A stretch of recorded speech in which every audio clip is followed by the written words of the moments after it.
Another story that we're following this morning is another pedestrian struck by a car in San Jose. This has become a chronic issue. The latest accident happened just after 10 o'clock last night. It was at the 4600 block of Bolero Drive.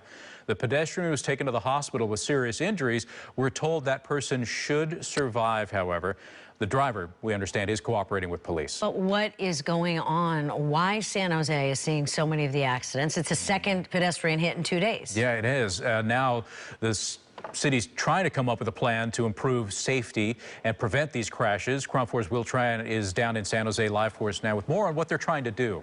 Will?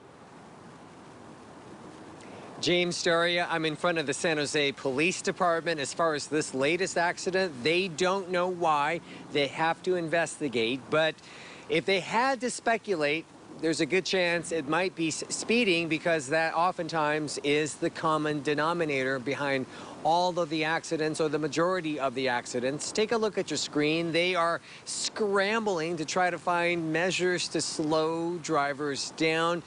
Some of the measures, there are about 8 to 10 of them, but here are 4 major ones, including speed humps, radar, speed signs that we've driven by many times that either flash, slow down, tell you how fast you're going, your exact speed limit.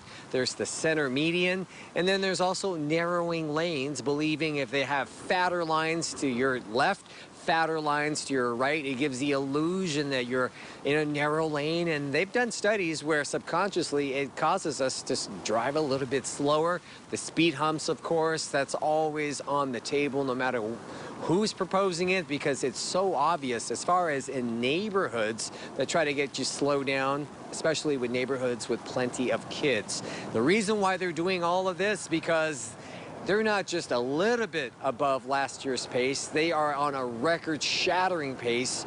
20 people have died so far this year in San Jose as far as traffic fatalities, and that doesn't necessarily include pedestrians or bicyclists. It could include just car-to-car collision. But out of that 20, James and Daria, 11 have been pedestrians. We cross our fingers hoping that this particular latest investigation, that person will survive. And I mention that because last Saturday, a person was also hit.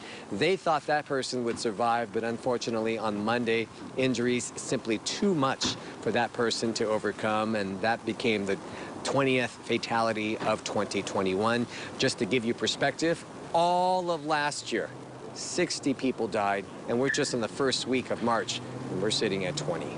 Back to you. All right. Thank you very much, Will. Time now 7:11, and still